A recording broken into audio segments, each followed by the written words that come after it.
주님의 이름으로 축원합니다. 우리가 세상을 살아가면서 가끔씩은 우리 가슴을 쿵닥거리게 하는 요즘 말로 하면 심쿵하게 만드는 그러한 일들이 많이 있습니다. 아마도 우리 찬양하기 전에 우리 최한영 목사님이 찬양하기 바로 직전까지는 가슴이 좀 쿵닥쿵닥 하지 않았나 하는 생각도 들고 모르겠어요. 워낙 오래 찬양을 많이 하니까 이제 쿵닥거리는 거 없어졌을지는 모르지만 사실 저도 설교를 그렇게 많이 하는데도 불구하고 설교하기 위해서 강단에 오르기 전 그 바로 직전까지는 가슴이 쿵닥쿵닥쿵닥 거립니다. 근데 우리가 살아가면서 이렇게 가슴 쿵닥거리는 일들이 많이 있는데 그 중에서도 우리 가슴을 가장 쿵닥거리게 하는 일이 있다고 한다면, 그런 말들이 있다면 어떤 말들일까? 아마 아마 대박이 아닐까 이런 생각을 해봅니다. 대박이라고 하는 것은 옛날에는 없던 말이지만 요즘 말로 한다면 대박 났다 하는 말은 우리가 전혀 예상치 못한 일이 있었지만 그 예상치 못한 일 속에서 나타나는 그 횡재를 가리켜서 대박이라 그렇게 얘기합니다. 사전적 의미를 찾아보니까 원래 이 사전이 없던 건데 요즘 이제 한 많을 쓰면 이제 사전이 들어가게 되는데 무언가에 크게 흥하였을 때, 이럴 때 우리 대박이다 이런 말을 쓰죠. 그래서 우리가 그 대박 났다 그러면 가슴이 이제 쿵덕쿵덕 그럽니다. 대박을 마저도 쿵덕거리고 대박을 맞기 이전에도 쿵덕거리는. 그래서 지난번에 저희 집사람하고 목회자 섬김의 날이라고 하는 우리 사랑의 교회에서 큰 행사가 있어서 거기 참여하게 됐는데 은혜를 많이 받았어요. 제가 사실은 은혜를 많이 받는 것 중에 또 은혜를 받으면서도 이제 목사님들을 섬기면서 또 기왕이면 또 목사님들도 선물에 눈이 멀었으니까 선물을 주는데 다 신청하는 사람마다 어제는 제게 이제 문자가 왔는데 노트북을 한 권 하나 보내주신대요. 100만 원짜리 넘는 거를. 근데 그게 가슴을 쿵덕거리는 건 아니고 봉고차 스타렉스, 요즘은 스타레아라고 하는 것이 새롭게 나온 차인데 그거를 4대를 추첨해서 준다는 거예요. 그래서 추첨 시간이 마지막 날인데 점점 다가오는데 가슴이 진짜 쿵덕쿵덕 뛰는 거예요. 우리 집사람은 옆에서 나는 절대 안 돼. 2명을 주는데 제비뽑기에서 2명을 주는데 나는 3명이 돼도 안 돼. 그런데 얼굴이 하얘져요. 근데 표현은 안 해도 그래도 됐으면 좋겠다고 하는 가슴으로 쿵덕거리질 않나 하는 생각을 해보면서 진짜 쿵덕거리더라고요. 3사람까지 뽑았을 때도 쿵덕거리는데 나머지 1사람 남는데 기도도 막 하면서 하나님, 나 이 스트레스 하면 제일 먼저 우리 교회 권사님들 모시고 강화도 한번 갔다가 속초 한번 갔다 오게 해주십시오. 우리 교회 와가지고 벌써 10년이 다 돼가는데 우리 교인들하고 한 번도 어디 여행 가지 못하고 이제 한번 야외 예배라도 그렇게 한번 갈 수 있도록 해달라고 빡세게 기도하면서 그래도 오질 않느냐 하는데 이 가슴이 진짜 쿵덕쿵덕거리더라고요. 물론 안 됐습니다만은 안 되고 나면 이미 이제 그 쿵덕거리고 뭐가 다 날아가 버리죠. 어쨌든 우리가 인생을 살아가면서 이렇게 가슴을 뛰게 하고 이렇게 벅차게 하는 일들이 단어만 들어도 이런 일들이 참 많죠. 좋은 대학에 입학을 했다든지 또 좋은 직장에 취업을 했다든지 혹은 열정이나 또 비전이나 또 희망이나 이런 축복이나 행복이나 이런 얘기들을 들으면, 이런 단어들을 듣기만 해도 우리의 가슴이 이렇게 막 설레입니다. 그렇죠? 그런데 이런 많은 설레임의 단어들이 있는 가운데서 특히 대부분의 사람들이 느끼는 감정 가운데 사랑이라고 하는 그 감정, 사랑이라고 하는 것은 모든 사람들의 마음을 참 설레게 하죠. 그런데 만약에 이 사랑이라고 하는 말이 우리를 참 설레게 하는데 아직도 우리의 마음속에 사랑이라고 하는 말을 들음에도 불구하고, 사랑이 내게 다가오는데도 불구하고 아무런 느낌이나 아무런 감정이 없다고 한다면 그 사람은 병원에 한번 가봐야 돼요. 왜냐하면 아마 심한 중병에 걸려 있을 거예요. 사랑이라는 단어를 듣는데도 아무런 느낌도 아무런 감정도 느낄 수 없다 하는 것은 좀 문제가 있죠. 물론 사랑이라고 하는 것이 우리에게 다가올 때 굉장히 이제 벅찬 감격으로 희열로 다가오기도 하지만, 또 반면에 사랑이라고 하는 것이 때로는 가시처럼 아프게 다가올 때도 있어요. 그렇기 때문에 사랑이라고 하는 단어 속에 꼭 같이 따라다니는 게 있다고 한다면 이별이잖아요. 사랑만큼 이별이라는 것도 있어요. 어떤 사람은 심지어 사랑하기 때문에 이별한다 하는 사람도 있는데, 좀 글쎄 그거는 맞는 말인지는 잘 모르겠습니다만, 어쨌든 그 사랑과 이별이라고 하는, 그래서 우리 주변에서 일어나는 모든 대중가요들 속에 보면 가사가 대체적으로 다 사랑과 이별이라고 하는 노래가 참 많아요. 물론 별을 노래하기도 하고 뭐 이런 얘기도 하지만, 대체적으로 보면 뭐 말에 전부 다 사랑과 이별이라고 하는 그런 말들을 하고 있습니다. 그러나 이 사랑이라고 하는 것이 우리를 가슴을 설레게 하는 것처럼 이별이 마음이 아픈 것도 있는, 그럼에도 불구하고 우리는 사랑을 해야 돼요. 왜 우리는 사랑을 해야만 할까? 이런 생각을 하지 않을 수가 없습니다. 그거는 왜냐하면 사랑이라고 하는 것은 선택이 아니고 필수입니다. 그리고 사랑이라는 것은 의무이고 명령이에요. 사랑은 해도 되고 안 해도 되고 이런 게 아니라, 사랑은 반드시 해야만 하는, 사랑할 수밖에 없는 하나님의 명령입니다. 그래서 우리는 사랑을 해야 돼요. 그렇다면 우리는 왜 사랑해야만 할까요? 사랑해야 된다는 것을 알면서도 실질적으로 우리는 사랑하기가 너무 어려워요. 그래서 사랑을 아는 것만큼 갈등도 많아요. 심리적 갈등이 참 많아요. 사랑을 해야 되는데 실제로 사랑할 수 없는 것 때문에 겪어야 되는 많은 아픔. 이거 어떤 면에서 신앙의 단계가 깊어지면 깊어질수록 하나님과의 관계를 점점 더 가까이 갈수록, 그래서 신앙의 높은 경지에 오를수록 오히려 그 사랑이라는 것이 우리에게 때로는 굉장히 무겁게 다가올 때가 있어요. 그렇다고 한다면 우리가 사랑하기 위해서는 먼저 사랑이 뭔지에 대한 정의를 있어야 되잖아요. 사랑이 뭔지, 그리고 우리가 왜 사랑해야 되는지, 꼭 사랑해야만 하는지, 이것이 우리가 정의가 내려져야 되잖아요. 사랑하면서 살아가야 된다고 한다면 사랑이 뭔지, 또 왜 우리가 꼭 사랑을 해야 되는지 대해서 알아야 되는데, 그럼 먼저 사랑이라는 게 뭘까? 사랑의 정의가 내리는 게 참 중요하잖아요. 우리 교회를 짓는데도, 이 교회 리모델링 하는데도 우리 하는 분이 자기가 이 리모델링 맡아서 돈 받고 하면 되는데, 우리를 불러다 놓고 이 리모델링 하는 이 리모델링의 건축의 철학을 2시간 동안이나 얘기하더라고요.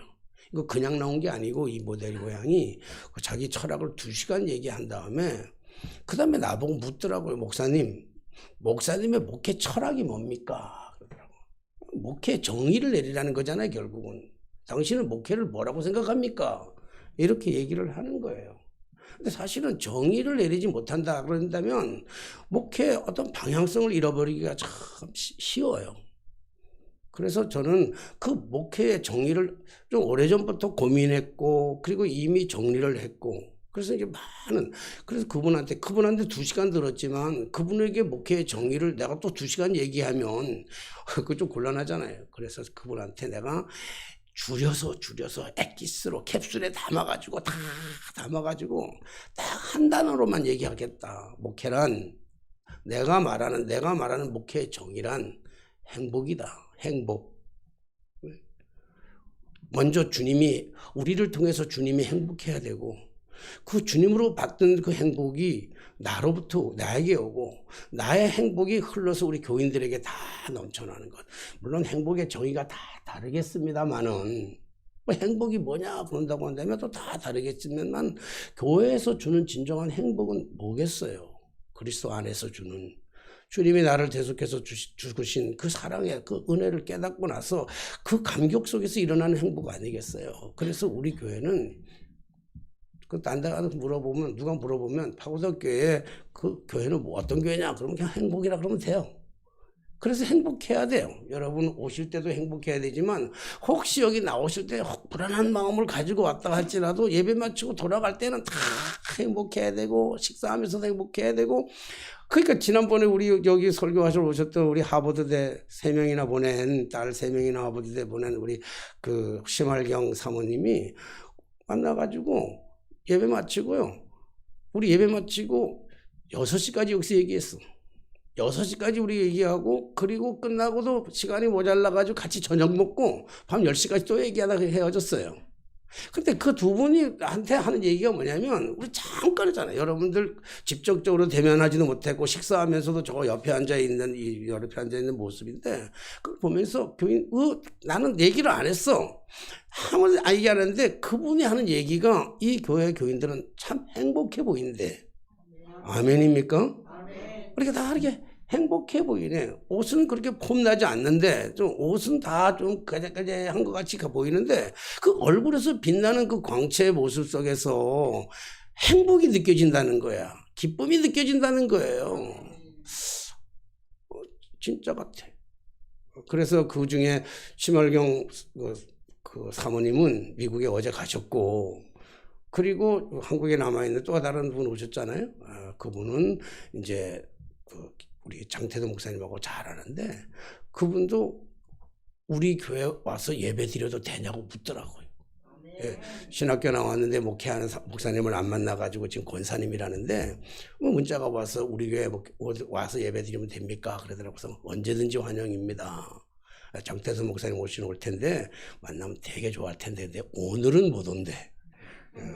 다음번에 오는데 장국사님 보기 싫어서 안 오시는지 오늘만은 안 오고 이제 다음에 오신다. 어쨌든 뭐 이런 이야기 속에서 우리가 정의를 내리는 게 참 중요하잖아요. 목회란 뭐냐. 그런 말뿐만 아니라 제가 설교를 목사님들한테 가르치면서 설교가 뭔지에 정의가 있어야 되잖아요. 그러니까 이제 철학이거든요. 철학. 우리가 철학이 우리가 왜 살아가는지 오늘 내가 이 일을 왜 하는지에 대한 철학. 호떡을 하나 구워도요.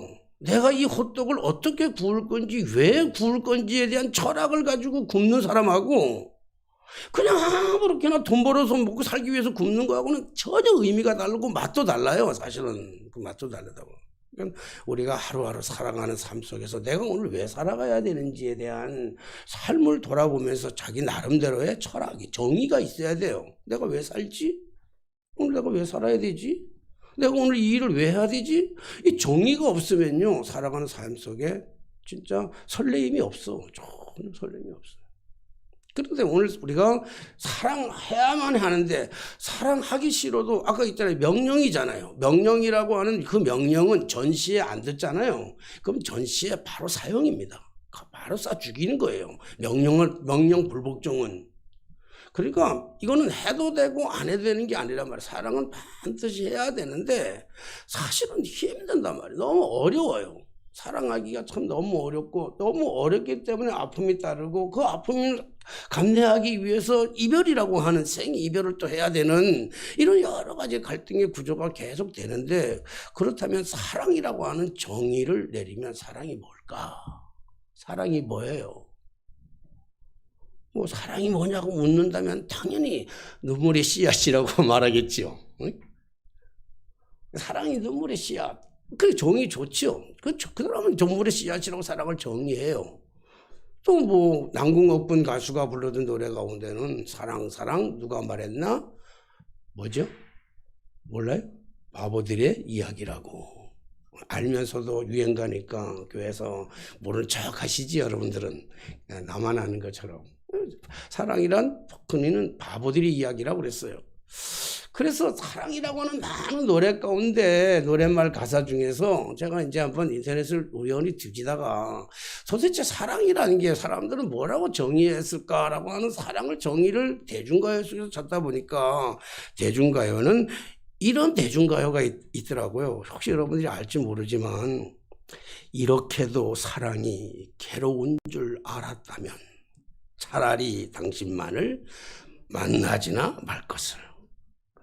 이제 와서 후회해도 소용없는 일이지만 그 시절 그 추억이 또다시 온다 해도 사랑만은 않겠어요.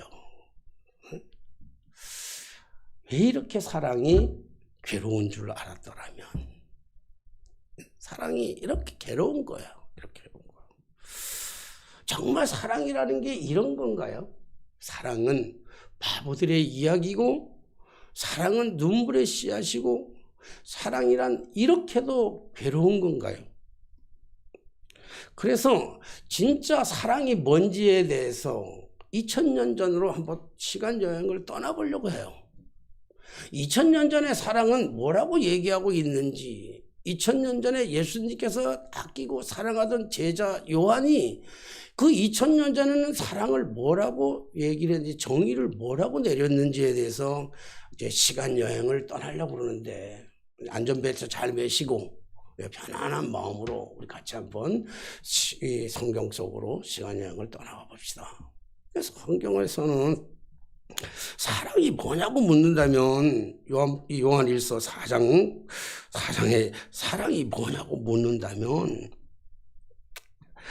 사랑은 하나님은 사랑이다 이렇게 얘기하고 있어요. 그러니까 하나님은 사랑이시다 이렇게 얘기하는 거를 또 다른 말로 얘기한다면 하나님이 사랑이니까 다르게 이렇게 돌려서 얘기한다면 사랑이 뭐냐? 그럼 사랑은 왜 이렇게 표정들이 왜 이래요? 다 이렇게 나만 쳐다보고 있어. 뭐 나 쳐다보는 건 좋지만 전혀 이렇게 공감이 안 되는 표정으로 나 쳐다보니까 내가 갑자기 당황스러워서 그래요.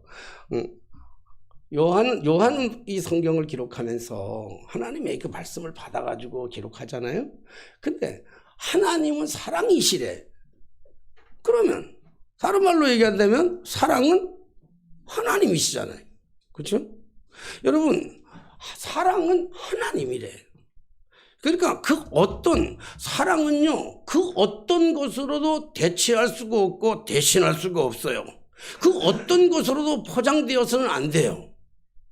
사랑이 눈물의 씨앗도 아니고, 사랑은 괴로운 것도 아니고, 사랑은 바보들의 이야기도 아니고, 사랑이라고 하는 것은 사랑의 진정한 정의는 그 어떤 것으로도 포장될 수 없고 어떤 것으로도 대체할 수 없는 사랑이라고 하는 그 정의 자체는 하나님이라는 거예요.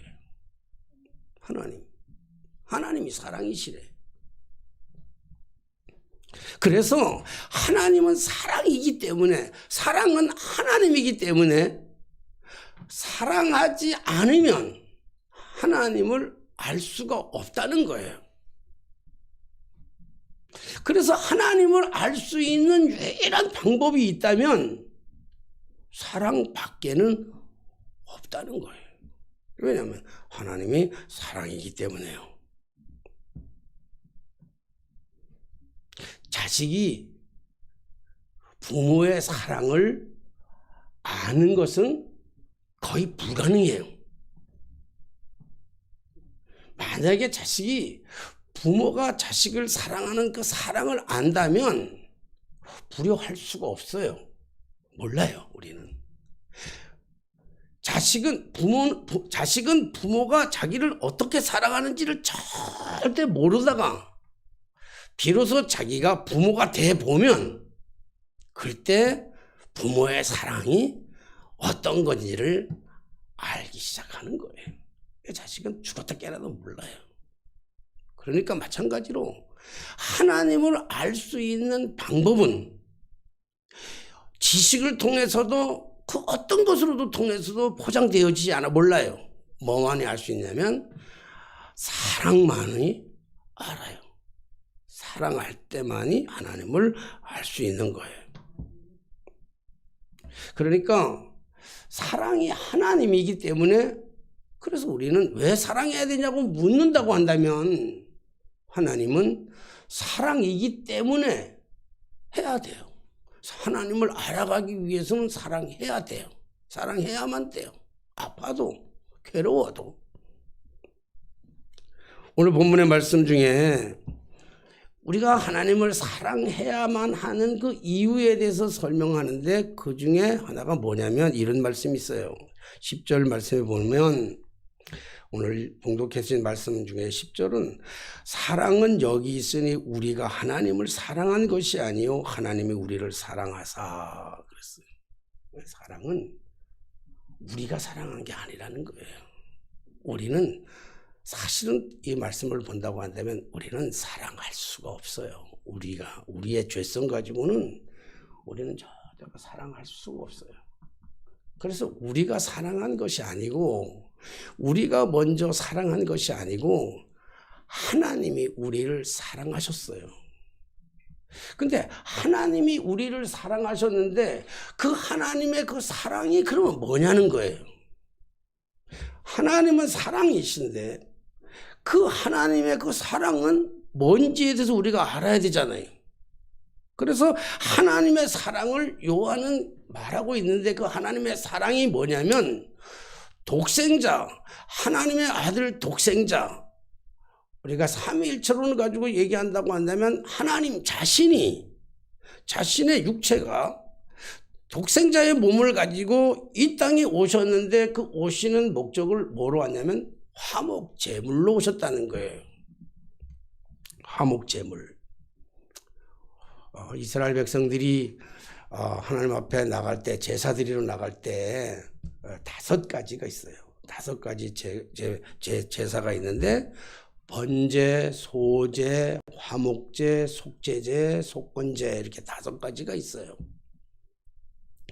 근데 이 짐승을 가지고 나간다든지, 소제만 곡식을 가지고 나가잖아요. 곡식을 다 빻아가지고, 짐승들은 양이나 소나 비둘기는 잡아가지고 다 잡아가지고 번제로 하나님 앞에 드리잖아요. 그러니까 우리가 하나님 앞에 제물로 나갈 때는 산 것 가지고는 안 돼요. 곡식도 알갱이 가지고는 안 돼요. 다 빻아서 완전히 가루로 만들어야 돼요. 그러니까 우리가 사실 어떻게 보면 하나님의 전으로 나아갈 때, 하나님의 앞으로 나아갈 때는 사실 우리가 다 죽어야 나가야 되거든. 우리가 하나님 앞에 번제 입장으로 하나님 앞에 제사 드리러 나간다면, 우리가 예배하러 나가면 실질적으로 우리가 다 죽어 나가야 되거든요. 근데 우리가 너무 살아있으니까 하나님의 임재, 하나님의 역사, 성령의 기름 부으심이 별로 없는 거예요. 근데 사실 우리가 다 나는 죽어야 돼요. 그래서 사도 바울은 그러잖아요. 나는 날마다 죽노라. 응? 나는 죽어서 나는 없고 예수만 있다, 그렇게 얘기하잖아요. 그러니까 나는 죽어야 돼. 그러니까 모든 제사는 다, 번제는 태워드리기도 하고, 이렇게 가루를 빠서 드리기도 하고, 내장은 태워서 다 드리기도 하는데, 이 번제의 그 목적은 뭐냐면 죄로 인해서 깨어진 피조물, 인간과 하나님의 관계를 회복하기 위해서 바치는 제물인데, 그러니까 대부분 이 제물의 의미는 다 그 안에 뭐가 포함되어 있냐면 죄를 사하는 데 있어요. 죄를 사는데, 죄는 다른 것으로 사할 수가 없잖아요. 피밖에는 안 되잖아요. 죄를 다 사해야 되는데, 근데 이 화목제물은 5가지 제물을 다, 제물들은요, 이 하나님 앞에 태워드린다든지 나머지 고기를 제사장한테 드린다든지 그래요. 근데 화목제물만큼은요, 백성들이 같이 나누어 먹어요. 제사를 드린 다음에 그 나무 고기를 갖다가 나누어 먹는단 말이에요. 그 의미가 뭐냐면 다른 건 다 속죄의 의미를 가지고 있어요. 물론 화목제사도 속죄의 의미가 그 안에 없는 건 아니에요. 다 속죄의 의미가 있는데, 우리의 주홍빛 같은 붉은 재가 흰 농개같이 깨끗하게 씻어주는 것은 짐승에다가 머리에 안수하고 짐승을 내 대신에 죄를 그 안에 다 담당하는 거잖아요. 다 담당해서 구약에는 그랬단 말이에요. 그래서 다 내 죄를 담당하는데, 그래서 죄의 문제를 하나님 앞에 짐승을 잡아가지고 하나님 앞에 드림으로 내 죄를 전가시켜서 짐승을 드림으로 말미암아 내 죄가 사함을 받는다 이렇게 생각을 했어요. 그렇게 믿었어요. 그렇게 믿고 그렇게 갔어요.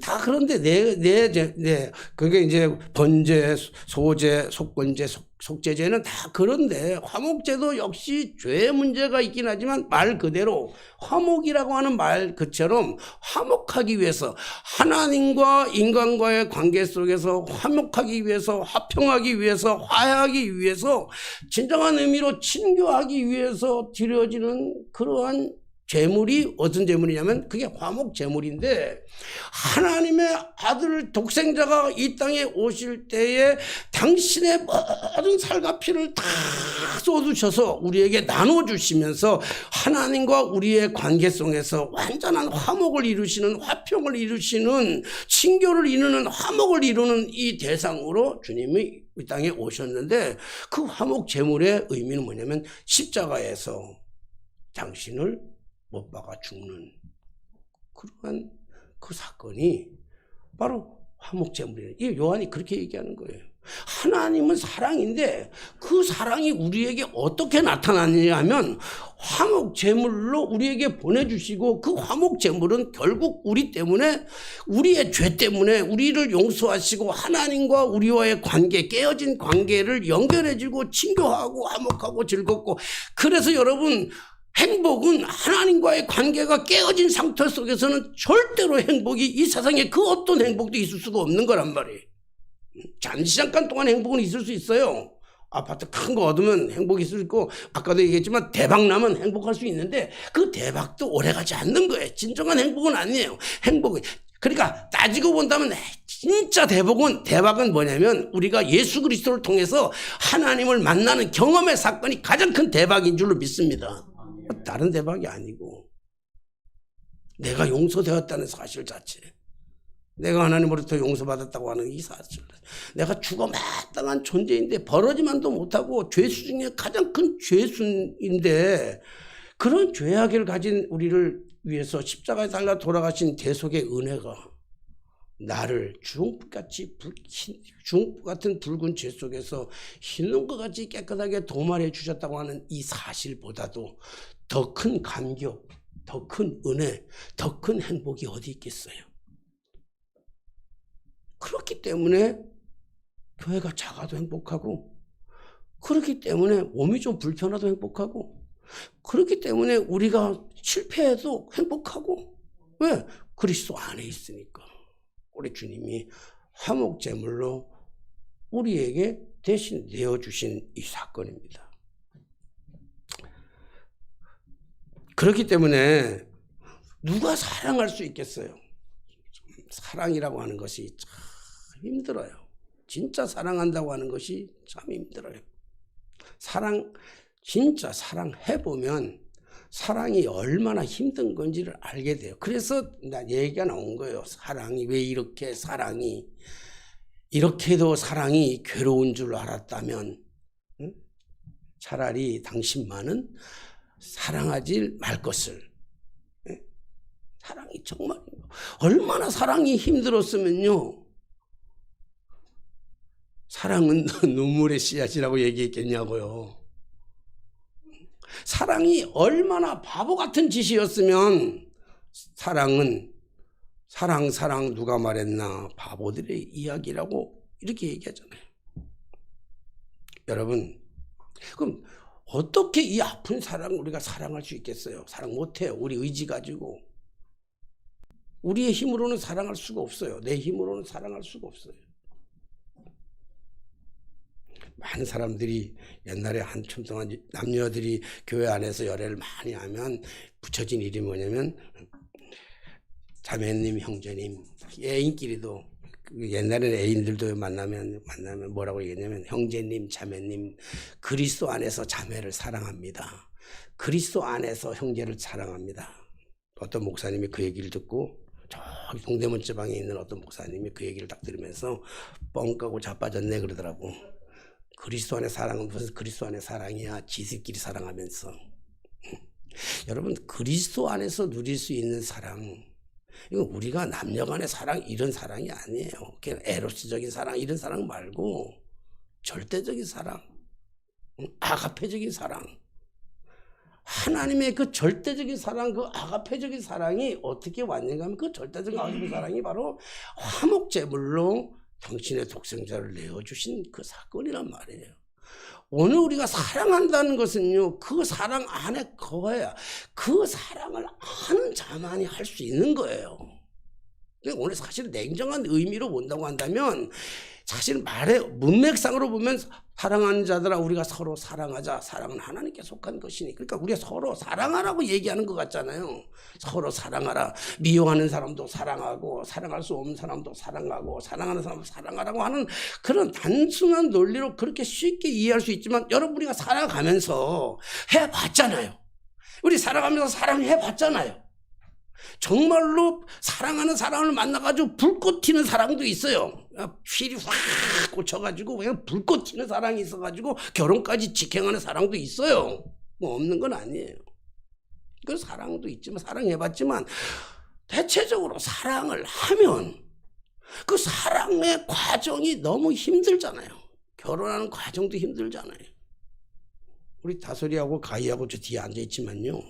쟤네도 사랑해서 만났잖아요. 영국 가서 불이 팍 튀어가지고 만나가지고 사랑을 했는데 그 사랑이 지금까지 계속 지속하고 하는데 이제 결혼을 하려니까 이제 결혼할 때가 점점 다가오니까 여러 가지 문제가 생기는 거예요. 뭐 돈이 많으면 문제가 없겠지만 뭐 예식장도 구해야 되고 뭐 여러 가지로 뭐 해야 되고 사진도 찍어야 되고 뭐 여러 가지 돈이 적게 안 들잖아요. 근데 집에 가만히 보니까 양쪽 집안 보니까 뭐 나올 건 없는 것 같고 지네는 벌 거는 한정돼 있고 그러니까 요즘 가끔씩 아마 그런 생각도 할 거예요. 다솔이 머리가 한두 가닥 빠져나는 걸 보면서 아 돈은 없는데 결혼해야 되고 왜 이렇게 사랑이 괴로운 줄 알았다라면 뭐 그것까지는 아니겠지만 그 사랑이 괴로운 거예요. 그러니까 우리가 사랑해야 되는데도 불구하고 사랑하지 못하는 경우가 너무 많아. 이건요 눈에 불이 팍 튀었는데도 사랑이 어려운데 안 그래요? 눈이 팍 튀어도 사랑이 어려운데 그렇지 않은데 정말 미운 사람을 어떻게 사랑하겠어요?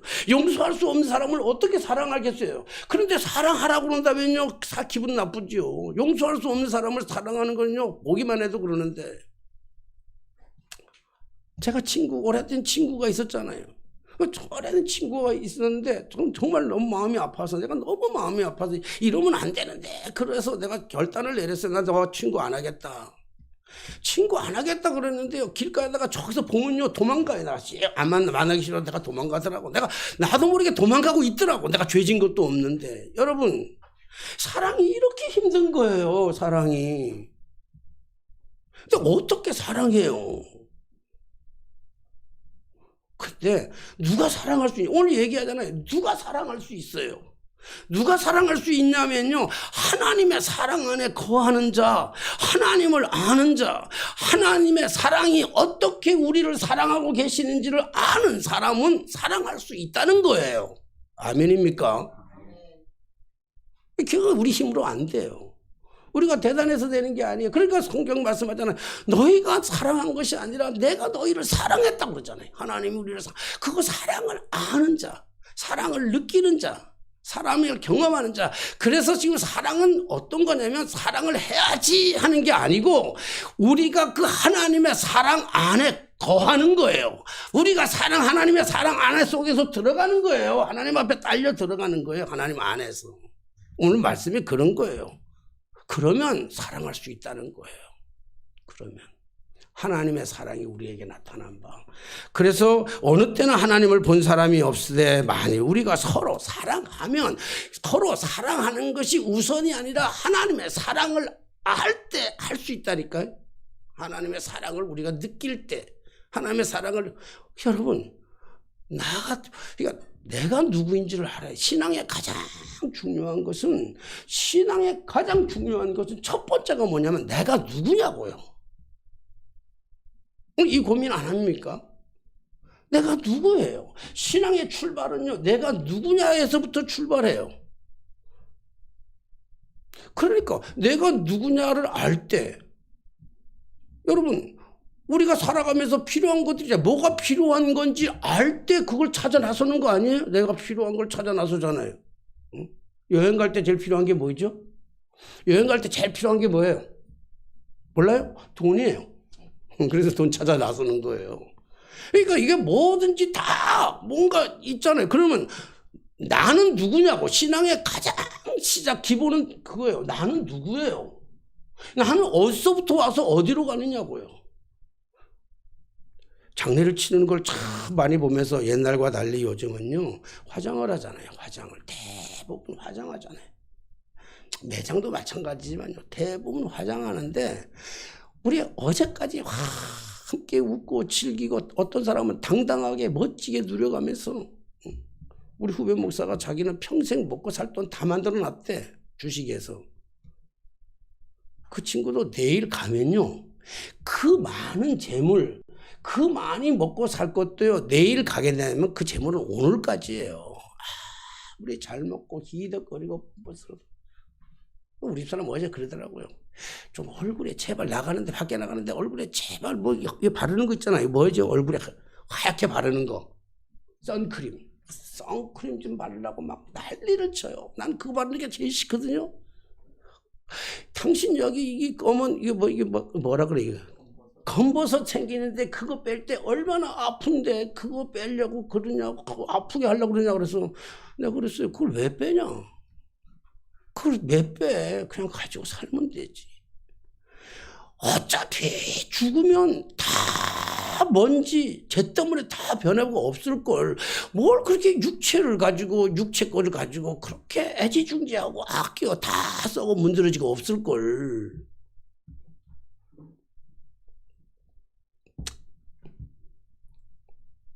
무슨 얘기하다가 흥분돼가지고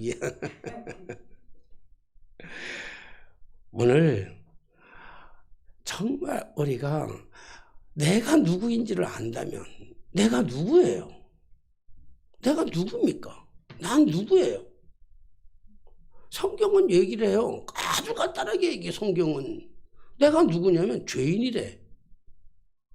무슨 죄인? 마땅히 죽어 마땅한 죄인. 응? 내가 죽어 마땅한 죄인인데 예수 그리스도 하나님의 사랑이 이렇게 나타나면 되는데 화목 제물로 내 대신 죽으심으로 말미암아 우리를 그 죽음에서 건져내 주신 그 사랑. 여러분 내가 죽어야 되는데 누군가 나를 대신해서 죽었다고 한다면 그분이 사랑이라고 한다면 그분을 사랑하는 그 마음이 있다면 누구를 용서 못하겠어요? 누구인들 사랑할 수 없겠어요. 그래서 오늘 제가 말씀드리는 것은 여러분들에게 미워하는 사람을 사랑하라 말하고 싶지가 않아요. 안 되는 걸 어떻게 응? 사랑이 이렇게도 괴로운데 안 되는 걸 어떻게 해요? 안 되는 걸 뭐 억지로 사랑하려고 할 게 뭐 있어요. 근데 우리가 그 사랑하려고 애쓰지 말고 하나님이 어떤 분인지를 알으라고요. 하나님이 뭐예요? 사랑이잖아요. 하나님은 사랑이시라. 우리 친구가 설교 제목을 썼는데 책을 냈는데 제목이 하나님은 사랑이시라 그러더라고요. 첫 장에 그게 있더라고요. 내 설교하고는 전혀 다르지만 하나님은 사랑이래. 사랑이 뭐라고요? 하나님이에요. 그 어떤 것으로도 대신할 수 없고 어떤 것으로도 표현할 수 없고 어떤 것으로도 포장할 수 없는 그 사랑이 하나님이에요. 우리가 그 사랑, 그 하나님을 아는 순간 오늘 말씀하잖아요. 그 하나님을 아는 순간, 하나님을 사랑하는 순간 하나님이 내 안에 거하시고 내가 그 사랑 안에 우리 안에서 온전하게 모든 것이 온전하게 이루어진대요. 다 불완전한 것들인데 삶이 모두가 불완전해요. 모두가 불완전해. 그런데 하나님의 사랑을 알고 하나님의 사랑 안에 내가 거하면 그 사랑이 우리의 모든 삶을 우리의 모든 관계를 다 온전하게 해주신다고 했잖아요. 사람 사랑하려고 하지 말고, 굳이 사람 사랑하려고 안 되는 거 이 깨물고 허물면서 사랑하려고 하지 말고, 하나님 사랑 안에 거함으로 말미암아 그 사랑이 자연적으로 흘러나가게 되는 그 사랑 경험하게 되시기를 주님의 이름으로 축원합니다. 아멘. 기도하겠습니다. 사랑할 수 없는 자를 사랑하기 위하여 몸부림치다가 우리가 상처받고 깨지고 힘들어하고 아파할 때가 얼마나 많은지 모릅니다. 자식이 부모의 사랑을 알지 못하는데 어찌 우리가 다른 사람들을 사랑할 수 있겠습니까? 오 주여, 그러나 주님, 우리가 먼저 사랑한 것이 아니라 하나님이 우리를 사랑하사 독생성자 예수 그리스도를 화목 제물로 보내주시고 십자가에 달려 돌아가심으로 말미암아 우리의 주홍빛 같은 그 붉은 죄, 태산과 같이 크고 넓은 죄를 다 한순간에 깨끗하게 씻어주시고 하나님의 자녀로 삼으시고 지금도 변함없는 사랑의 눈동자로 우리를 지켜 돌보아 주시는 줄로 믿습니다.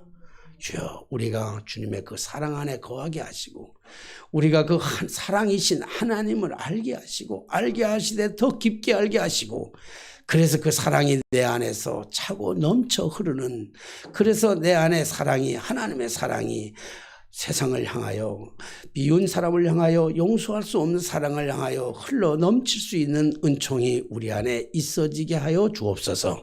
예수님의 이름으로 기도하옵나이다. 아멘. 찬송가